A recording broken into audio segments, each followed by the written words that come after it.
Good morning, everybody, and Hazak Baruch. Thank you for joining us on this beautiful Thursday morning. Today's class has been sponsored anonymously for the Refuah Shlema of all of Am Yisrael, and we are studying Parashat Shelah. Thank you, everybody, for joining us.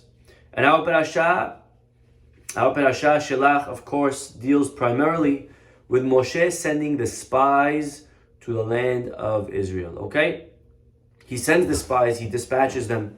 And they are given a very clear and simple mission. They are told what to do and what to find out. He sends 12 men. And I want to begin today with actually an interesting midrash. And this midrash we've quoted in the past, but I would like to share with you a beautiful insight from Rabbi Bernstein through the eyes of the Shelah HaKadosh. The midrash, there's a very, very famous, powerful midrash. And again, it could always be understood in so many different ways. But the midrash tells us that if you compare Adam Harishon, we could compare Adam to the Jewish people in Israel. And the Midrash says, take a look. Adam was placed in paradise. The Jews were placed in Israel, paradise. Adam was given a commandment. The Jews were given commandments. Adam violated. He ate from the tree. The Jews violated their commandments.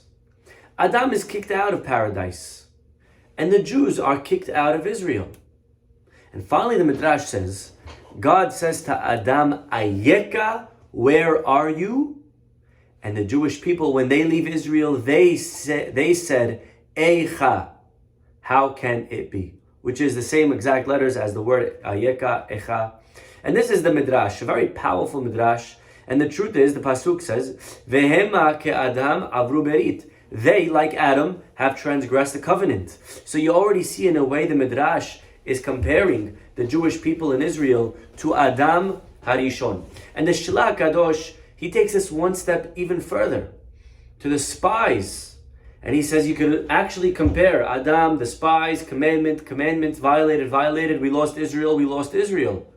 And all three of them have this interesting connection that flows and runs through them. And today I would like to discuss what exactly is the message of the Midrash. What's the connection between Adam Harishon and the Jews in Israel and the spies? What was their mistake and what was their mistake? And what is the message and the lesson for us today? Now we go back and we study the sin of Adam Harishon, and it seems like, every time we study the sin, we understand it on a more profound, deeper level. And it's amazing to see how the Torah is so multifaceted. You could learn it one way and you think you got it, and then you study it again, and you understand it in a completely different light. And it's beautiful, and they're all true. Shiv'im panim la Torah. But we go back to the tree, the famous tree that brought the destruction to the world. The tree that God commanded Adam not to eat from, and Adam didn't listen, and he ate from that tree. And we wonder and we ask ourselves, what was the sin of eating from the tree? Right? First of all, what was the name of the tree? Anyone remember? God said to Adam, don't eat from the etz. What was it called? The etz hada'at. The tree of knowledge. God did not want Adam to eat from the tree of knowledge. Now, we're a little bit confused because what's wrong with that? Why shouldn't he have knowledge? And by the way, the Pasuk continues, etz hada'at tov v'ra. I don't want you to know between right and wrong, between good and bad. So the question number one is, what's wrong with knowing between right and wrong? And did Adam not have knowledge before this? Did he not know between right and wrong? Was he just a fool walking around? I mean, didn't God infuse him with a ruach tzelem elokim? He blew into him the divine spirit. To say that Adam didn't have knowledge is a little bit hard to say. So he did have knowledge. So if he had knowledge, so what's the problem? He has knowledge, so then what's the tree adding? Anyways, he knows right and wrong, so why not eat from the tree? And if he doesn't know right and wrong, by the way, you ready for this question? Then why are you punishing him for not listening to you? Because he did the wrong thing by not listening, but he doesn't know what's right and wrong. Maybe listening to God is the wrong thing, and obeying God, right, is the right, and disobeying is the right thing. As far as Adam's concerned, before he eats from the tree, he didn't know between right and wrong. It's like a little kid. Imagine a baby slaps somebody, do you get angry at them? You don't get angry. Why? Because they don't have da'at. They don't know right and wrong. A baby takes his little spoon with avocado or whatever, baby Gerber food he's eating, and he splashes this very expensive painting or this essay or book report that you were working on. Do you get angry at the baby? You don't get angry. Why? Because the baby didn't know better. It's not the baby's fault. So if Adam didn't have any wisdom yet, so then it's not his fault that he ate. So what's going on over here? Again, it seems like the tree was a tree of knowledge. When he ate from it, he now had knowledge. Before, he didn't have knowledge. He didn't know right and wrong. And if he didn't know right and wrong, so question one, why don't you want him to know right and wrong? And number two, why is he then punished for doing the wrong thing if he doesn't know that it's the wrong thing? Okay? And the answer is the Rambam in the Moreh Nevuchim, he discusses these questions. And Maimonides says something very interesting. Listen, I want you to hear this, please. The Rambam says that they did have knowledge before eating from the tree. But the knowledge they had before was between emet and sheker. Emet means truth. Sheker means false. They knew right and wrong, emet and sheker, true and false. That means everything in life was very obvious. It was very simple. It was very clear. You saw good and you knew it was right. And you saw evil and you knew it was wrong. There was no confusing the two. Sin was immediately seen as dangerous, false, the wrong choice. You may have chosen it. You may have done it. But you knew you were doing the wrong thing.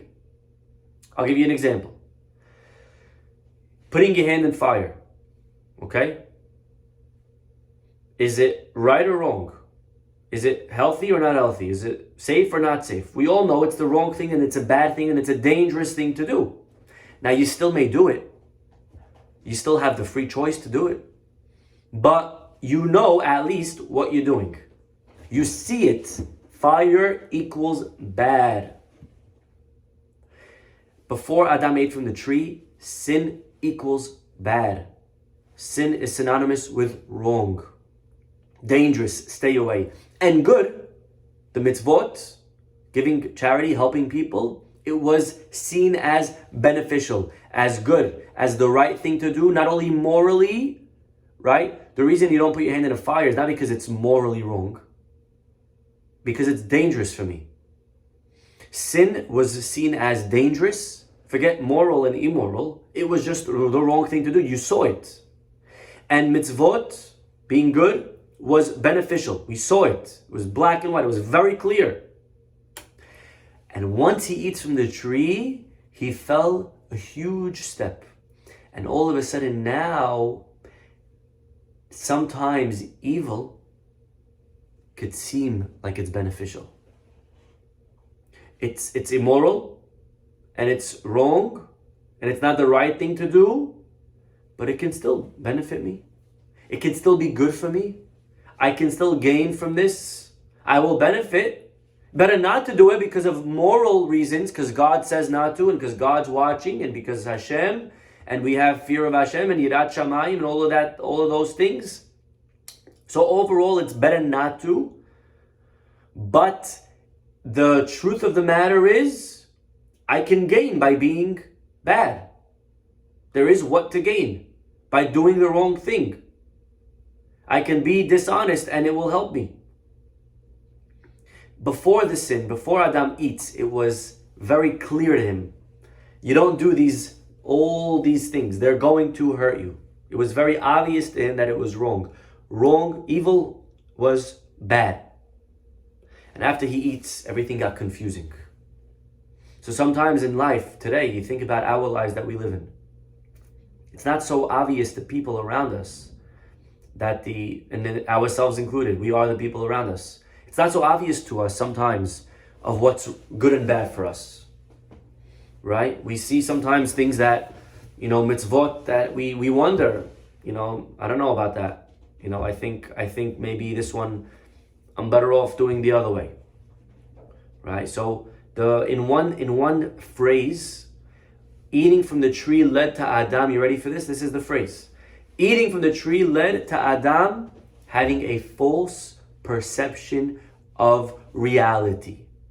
There's a reality, and the reality is that evil is bad for you. But once Adam eats from the tree, he no longer sees things like that. And by the way, there are people today that have a false perception of reality. It's called delusional. Now, you don't have to have a physical condition or a psychological condition to be diagnosed with delusion. Many people today are delusional. And our rabbis tell us something very powerful in Pirkei Avot. Our rabbis say the following: Hakin'ah, hata'ava, ve'hakavod, motzi'in et ha'adam min ha'olam. That means, kin'ah is jealousy. Ta'ava is lust, desire. Kavod, honor. These three things, says the Mishnah, motzi'in et ha'adam min ha'olam. They remove a person from the world. On a simple level, that means that if you are a person that's going to run after jealousy, lust, or honor, you will eventually lose your life. You're going to die. You're going to be moved from the world. Or maybe it means the next world. Either one. But the Shelah HaKadosh is something very, very powerful. The Shelah says that these three things give the person a false perception of reality. You don't see the world the way it really is. So as an example, if you are a person that's jealous, kin'ah, you have jealousy, the Mishnah is saying you don't see the world straight anymore. Because what happens? Think about someone who's jealous, right? And everyone is jealous of the people in their circles. So as an example, I may not be jealous of a businessman who's very wealthy because he's not in my circle. But I may be jealous of other rabbis that are better than me, doing more than me, right? It's jealous. A chazan isn't jealous of a rabbi and his ability. The chazan is jealous of other chazanim. The businessman is jealous of other businessmen. The mother is jealous of other mothers. The father is jealous of other fathers, right? We are jealous of the people within our competition circle. A person is jealous, and what do they see? They see, oh my gosh, look at them. They have such good children. They have such a good family. They have such a good spouse. They have so much money. They're able to afford all these things. And we are consumed with jealousy. They are yotzei min ha'olam. That person who's jealous, who's consumed with jealousy, has a false perception of reality. They're delusional because they're convinced that the life for that other person is so amazing. But they don't see the world in the way it really is. They're seeing a world that's fake, a world that's sheker. Like all of these reality TV shows. Reality TV shows should be renamed delusional TV show or fake TV world, right? It's not real. It's not a real show. It's not real life. But you see these shows and you think that's how it really is in the real world. You see a lady dating 15 guys at the same time and then she picks whichever one she wants to marry, and you think that's how dating is done. You see a person that gets in a fight with their spouse, and on a TV show, when they make up, the way they make up is how really making up should be done in a real marriage, and it's done in 3 seconds, and it's easy, and then the background noise where everyone's like, ah, and everyone's happy and dandy, and you think that's how life is meant to be accomplished, right? That's the dangers of watching all of these shows, is that sometimes we think that's the real world. We think life is that simple, right? We watch other people and we think that's how it really is. We're not living in the real world. A person that's jealous is not living in the real world. A person that's jealous thinks everything is, so amazing for that person. But do you realize that that person has sick children? Do you think about that? We don't think about that because, again, we're living in a fake imaginary world. We don't realize that maybe the person did you see their medicine cabinet? Do we know what kind of shalom bayit problems they're going through? Do we realize the amount of fights that they have and the stress that they have from their children? Do we realize that they have these issues going on with their family, mentally, physically? There's so many problems that people have, but when we are jealous, we don't notice them. Instead, we just see good, good, good. It looks like everything is so amazing for that person. It looks like everything in their life is so beautiful. We're not living in a real world. Kina'ah, jealousy, removes a person from being in touch with reality. They're not living in reality. They're living in this fake world that they think everything for the other person is so beautiful. Ta'ava, number 2, a person that has lust. A person that's hungry for food or women or money or drugs or drinks or alcohol. Ta'ava removes a person from the world. When a person has a temptation for money or for all of these things, a person could think, I could go to work and I could drink all day long and I could wake up and I'll go to work and I'll be normal and I'll act and I'll make money again in the day like nothing happened. And they're living in this fake world because it's not real life. You can't have a hangover every single night and do drugs and then go on and act as if everything's okay. You don't realize that it's affecting your business. You don't realize that it's affecting your your family life. The person doesn't realize that it's affecting how they act and how they think. When I was a teacher, I was able to tell right away which of my students did eligs, which ones were on the jewel. You could tell right away. It ruins their performance. You can't live with the way we want sometimes and then perform the next day like everything's great. You know that athletes have a curfew? Did you know that? I couldn't believe it. They have a curfew. And their phones are taken away from them at night. Because it's known you're not going to be able to play tomorrow properly and to function at an optimum level if you're going to indulge yourself in all of these things. You can't go out and drink and party. And there was a football player a couple of years ago that did exactly that. It was the week of a playoff game, a football player, and he was out on a boat, on a yacht, taking pictures and selfies, and he just completely lost that game. He didn't perform well. So Yetzer Hara convinces them, no, it's fine. You can do whatever you want. You could, drink and get wasted and do your drugs and you'll be fine. Everything will be okay. And then they lose their job and they ruin their relationship with their spouse and their children and life they destroy their life. They are disconnected from reality. They think everything is going to be, so nice and beautiful and great, and it's just not. A person that's hungry for kavod, for honor, that person also is not living in reality. They think that, everyone's applauding them and everyone's praising them for all their great accomplishments. And they don't realize that, everyone's laughing at them. You ever saw that guy in shul that he's just so hungry and desperate for attention and for kavod? And they give it to him and the guy's there with his biggest smile on his face, thinking that everybody respects him and is honoring him, and really deep down, everyone else in the room is just laughing at what a fool this guy looks like. He's seeking all this honor and attention. That is the false perception that this guy has. If you have kin'ah, ta'ava, kavod, if we have these things, we are not living in the world. We're not living in the real world.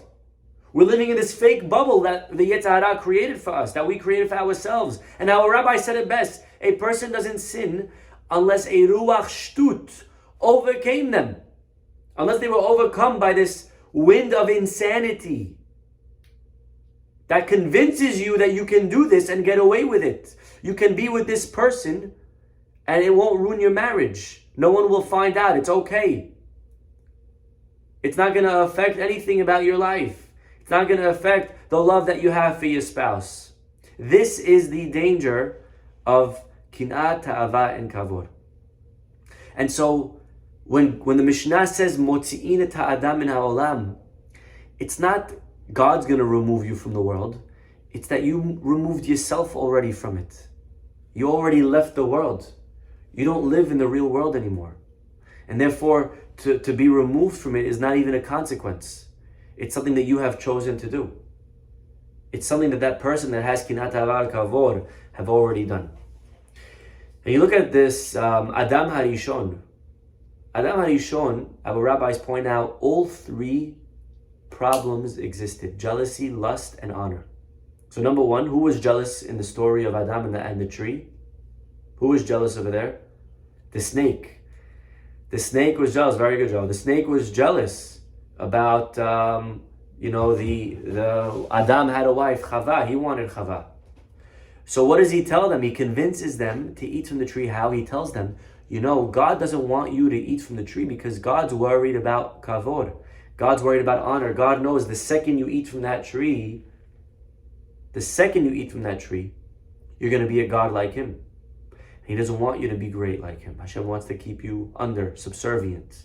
And that's why he told you not to eat from the tree. How do you think he became a God? He became God by eating from the tree.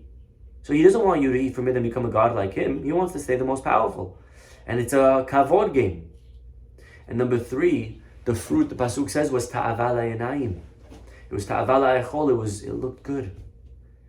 Kin'a ta'ava kavod. And what is the result? When Adam eats from the tree, he ends up losing the perspective of reality. Instead of seeing good for good and wrong for wrong, everything is confused. And now many things in life, and by the way, you see it in politics so powerfully, so clearly and visible. Look at politics. You have two sides, and each one thinks that this is the perfect way to run the world. And they both are sincere. They both literally think that your views will destroy society. So it's not so clear anymore what's right and what's wrong. Two opposite views clashing, and both think that they're 100% right. And so what is the result? When Adam eats and he removes himself from the world, the result is God says, you get removed from paradise because you already left. You already took yourself out of paradise. You already live in this crazy world where right is wrong and wrong is right. So God removing Adam is just the second step of something that he has chosen to done conceptually. When you leave a place in your mind, then you end up needing to leave that place physically in the world. When Adam decides to leave paradise here, God says, then okay, then you're out. So go ahead, go leave, get out of Gan Eden. When the Jewish people decide to not follow the Torah and they leave Eretz Israel here, God says, well, the result is Galut. And therefore he tells Adam, what does God say to Adam? God says, Ayeka. Ayeka, what's Ayeka? Where are you? But it's not just where are you, like God knew exactly where he was. But what God was saying, where are you? Which world are you in right now? Where do you live, man? What has happened to you? Where, you're becoming delusional. Which reality are you part of? Because I don't see it anymore how you see it, Adam.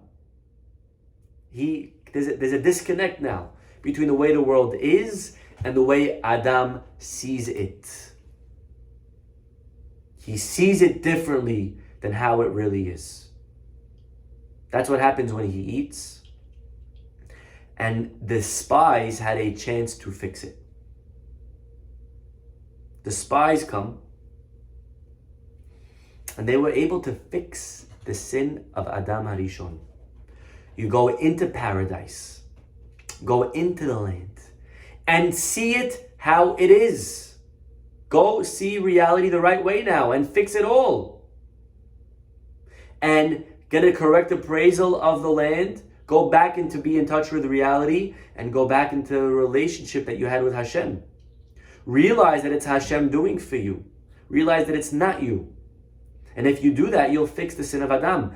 And the spies can go in and see exactly that. But if you don't, if you forget that it's God, if you forget that this is the reality of the world, that Hashem is in control, then you will get scared of the giants. You will be afraid of the people because yes, they will defeat you. And what does the pasuk say? Moshe says to the spies, look at this word. And a lot of times we interpret these psukim with gematria and ideas, right? But look what God says. Uritem et haaretz mahi. See the land for how it is. See the world, see reality with untainted eyes. Jealousy taints them. Kavod, honor, taints them. Lust taints them. We become biased. We don't see things straight anymore. Says Moshe to the spies, go see it unbiased. Go see it how it is. Try to go back to Adam before the sin.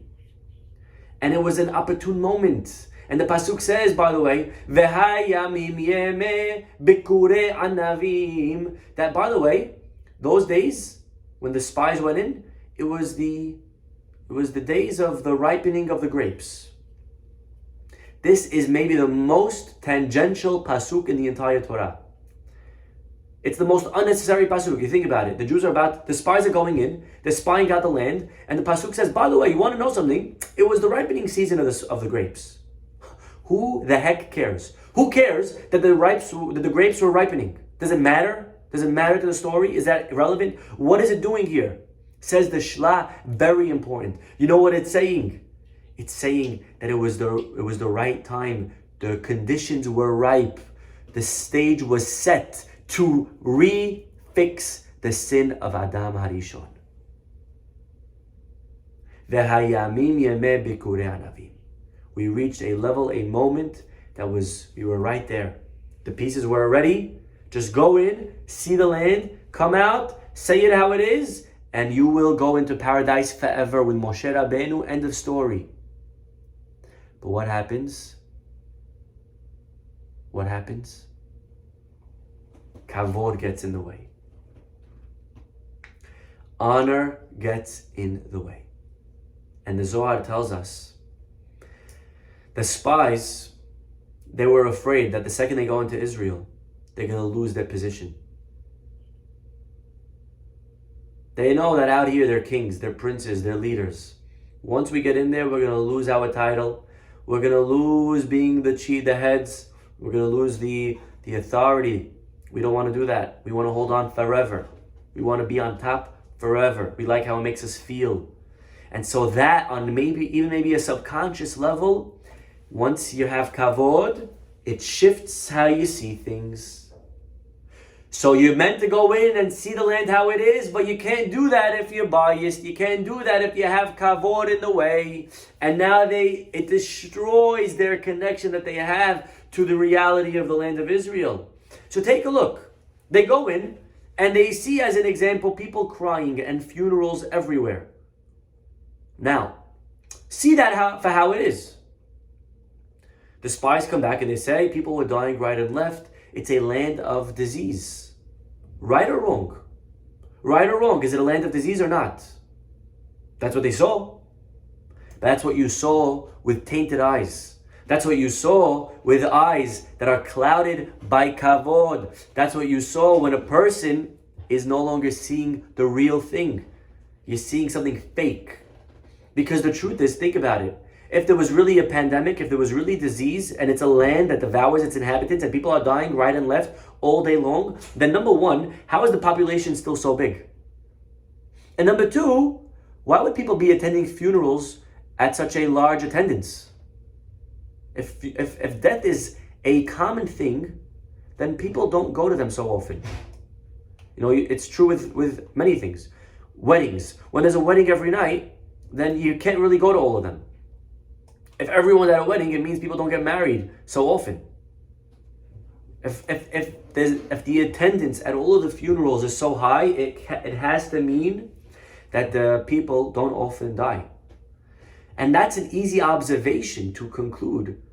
That's an easy conclusion to arrive at if you are not biased, if you are living in reality. But once your perspective is clouded and your judgment is no longer able to see things for how it is because you have kavod now in the way, you don't see reality for how it is.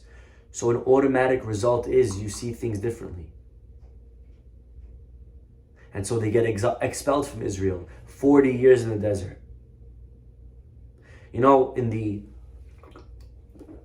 Megillah that we read on Tisha B'Av, which our rabbis tell us Tisha B'Av, the first Tisha B'Av in history was the story of the Meraglim. The spies going into Israel, they came back with a negative report on what day of the year? I don't know if you knew this, it was Tisha B'Av. They came back on Tisha B'Av. They say that we're all going to die. They give over that negative report. And God says, you cried for nothing. Now I will give you a reason to cry. Atem bechitem bechiya shel hinam. You cry for nothing. Now you will cry forever and ever and ever on this day. That is the sad reality of Tisha B'Av. And when we read the story of Echa, very interesting, we notice Megillat Echa is unique. Every chapter, I believe there are 5 of them, every chapter goes in order, Aleph, Bet, Gimel, all the way till the end. Some chapter, one of them has 3 Alephs, 3 Bet, 3 Gimels, but the order is always the same, Aleph, Bet, Gimel. Now, when you look at there's one exception in the 4th chapter. In the 4th chapter, instead of Samech Ayin Pei, which is how it should be, it's Samech Pei Ayin. Open up Megillat Echa, and you'll see in the 4th chapter, instead of Ayin Pei, it's Pei Ayin. And the Gemara notices this. The Gemara asks, why? And the Gemara says, because they put their peh, their mouths, before the ayin. Because they put their mouths before their eyes. They saw before seeing. They spoke before seeing. How could you do that? How could you speak about something before you see it? The answer is because when you speak about it without needing to see it, because you didn't really actually see it. The spies were sent to see the land, and the bottom line is, the sad reality is they never actually saw the land. Because they were wearing a covering over their eyes. The fake world that they were living in, the world of kavod, took away from them the ability to see the real land. They never saw it. There was never an ayin. They spoke before they saw. But what do you mean? They saw it and then they came back. They didn't see it. They saw what they wanted to see. So I'll tell you a beautiful line. Okay? Instead of, right, sometimes we need to see things. We need to see things for how they are. And the spies didn't do that. You know, the pasuk says, Velo taturu ahare levavchem ve'ahare enechem. Okay, that means, the pasuk says in the Shema, and it's the end of our parasha, end of Parashat Shelah. Don't follow levavchem, your heart, and enechem, and your eyes. And the question is, isn't that backwards? Don't follow your heart and your eyes. Isn't it first your eyes see, and then your heart wants? It should say, Lo taturu ahare einechem ve'ahare levavchem. First the eyes see something, and then the heart wants it. And the Gemara says, no. The eyes see what the heart tells it to see. Right now, as I'm speaking, there's 10 other things going on around me. And I'm sure wherever you are, there's a bunch of things going on around you. There could be a TV on, there could be someone talking in the background, there could be noise in the street, it could be traffic, whatever you're doing right now, there are things going on around you. But God gave us a gift, and that is the ability to tune out. Okay? Because to receive hundreds of different things at the same second, our brains will explode. We can't handle it. So, therefore, our brains become very narrow in what information we notice. Right now, in the corner of our eyes, there's a lot of things going on. But we don't notice everything. We can't notice everything. We wouldn't be able to function. That's a gift that Hashem gave us. The ability to limit exactly what we see. The ability to not notice everything in our horizon. And that's a gift that God gave. And so what do we see? What do we notice? The reality is, the truth is, we notice only the things that we need to notice. We notice the things that are important for us to notice. Ever happened that you were thinking about somebody? Think about this, okay? Imagine, right? Ever happened to you? You were thinking about someone. You're thinking about a friend. And all of a sudden you're walking in the street and you see them. You're like, oh my God, hello. I was just thinking about you. That's the craziest thing. I won't believe it. Right? Ever happened to you? Now, why does that happen? Maybe it's divine providence. Maybe you see that person every single day on the street. You just never noticed them. Because you didn't need to notice them. You walk right by them because there's hundreds and thousands of people that you walk by every day. You can't notice everyone. But when you're thinking about somebody, now you'll notice them. Now you'll see them. Because it's not true that we see, right? We want what we see. The reality is we see what we want. And that's the line. One more time. It's not that we want what we see, but we see what we want. And so we have to ask ourselves, what are the things in life that we want? Because when a person wants something, and this is called in psychology confirmation bias. If you want to view someone as bad, you will see the bad things that they do. And it happens all the time in politics, okay? When the media likes somebody, then whatever they do, they'll portray it as a good thing. There could be emails coming out about a doctor, and they'll like the doctor, so they'll say the emails are nothing, and therefore there's nothing to look into. And if they don't like the doctor, then they'll say, oh yeah, the emails are horrible, and it could be nothing to it. Right? When you like someone, you will see good in them. When you don't like someone, when we don't want someone, we will see the bad in them. Right? We see what we want, not we want what we see. And that is what the Pasuk says in the Shema. Lo taturu ahare levavchem. Don't go after what you want, because what you want is going to lead to what ahare enechem, what you're going to end up seeing. Think about people around us.